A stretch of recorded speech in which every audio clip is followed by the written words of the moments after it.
Injuries are one of the biggest obstacles that are faced by middle-aged athletes.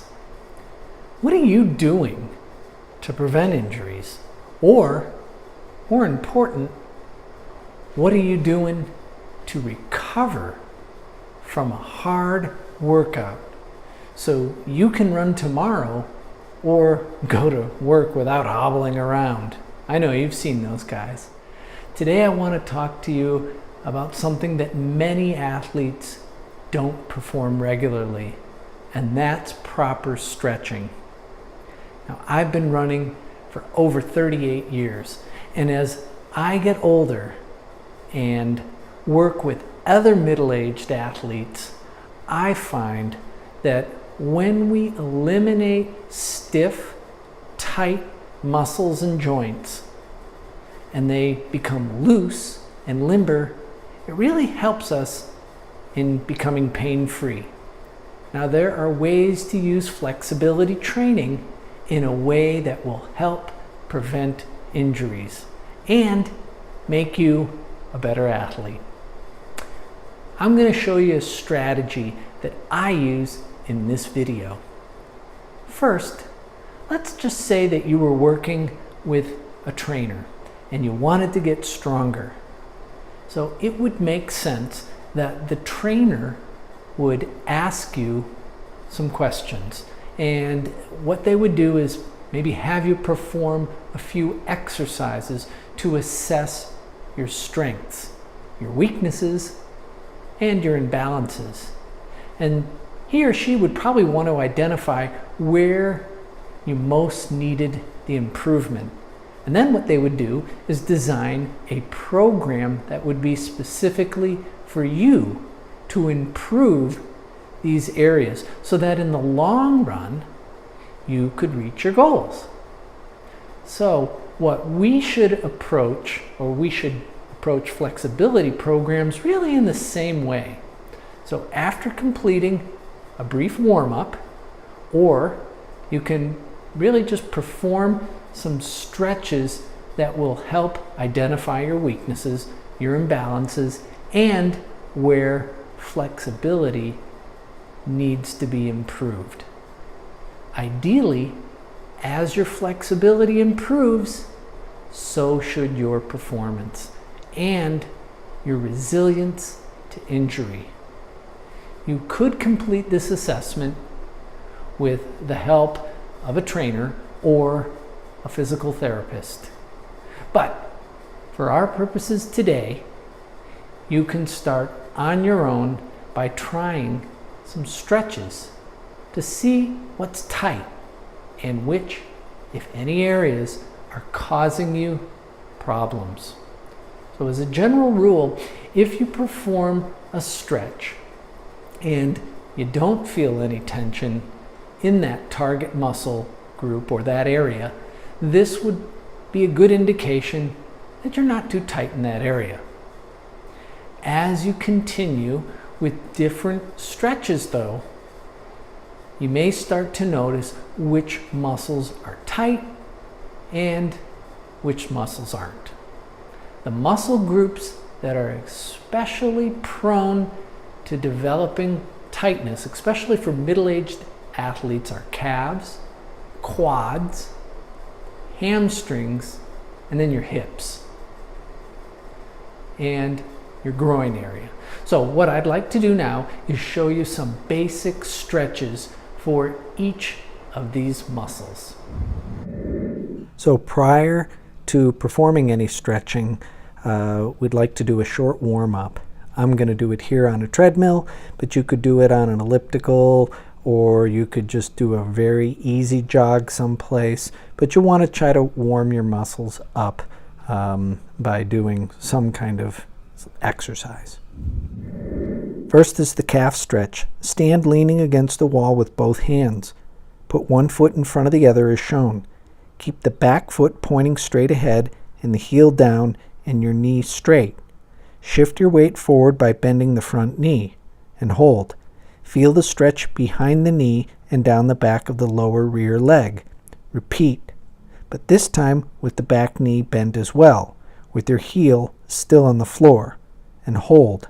You'll feel the stretch lower down the back of your rear leg. Switch and repeat with the other leg. Next, we'll do the quadricep stretch. Lying on your stomach, bend one knee and grasp the ankle with your hand. Keep your thighs together and your body straight. Squeeze your buttocks and press your hips down into the floor. Gently pull your ankle toward your buttocks and hold.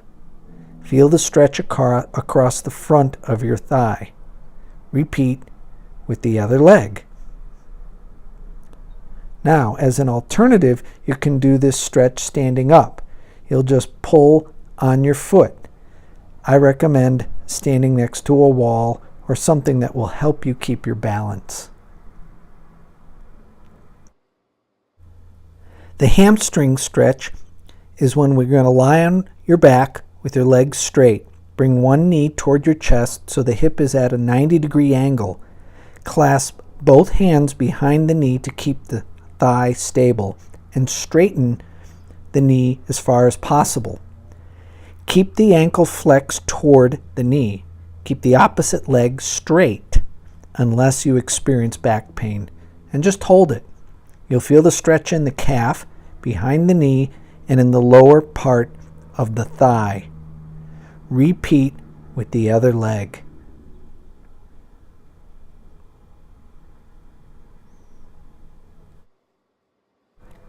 The hip flexor is done while you're kneeling on a cushion or some towels. To support yourself with both hands, place one foot in front of you and then keep the foot flat on the floor. Keep your back straight and your hips forward. Do not twist your hips. Press your hips forward. Hold.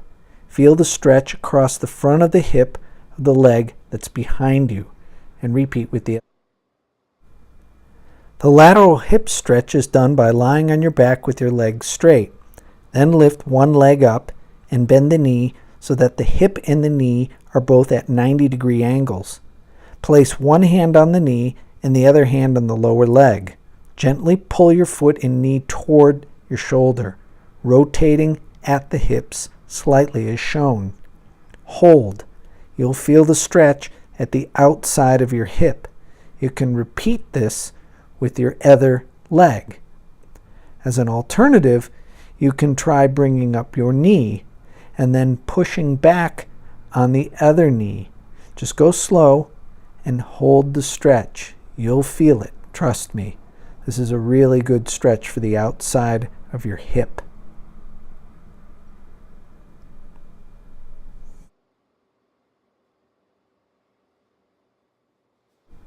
Groin stretch is in a sitting position with your back erect. Bend your knees and place the soles of your feet together. Place your elbows on the inner knees and gently press your knees apart. Hold and feel the stretch.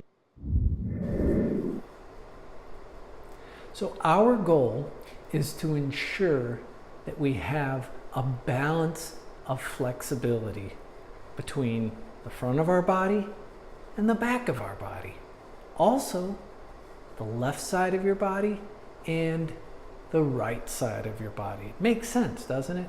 For example, if you notice that your right quad muscles are tighter than your left quads, then I would suggest you work your right quads until you have even flexibility in both. Remember that the benefits of stretching are only attained when flexibility training is practiced as a part of your daily routine.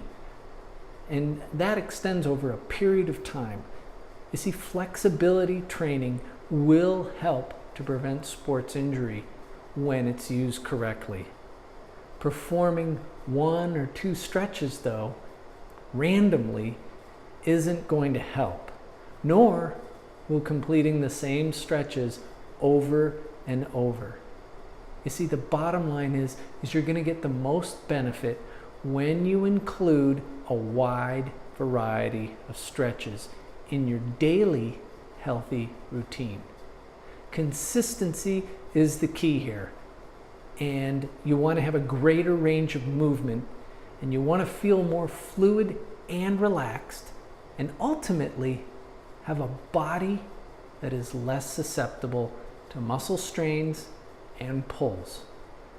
So for more healthy habits that can really boost your performance like this, come to Middle Age Marathoner and look at our Facebook page.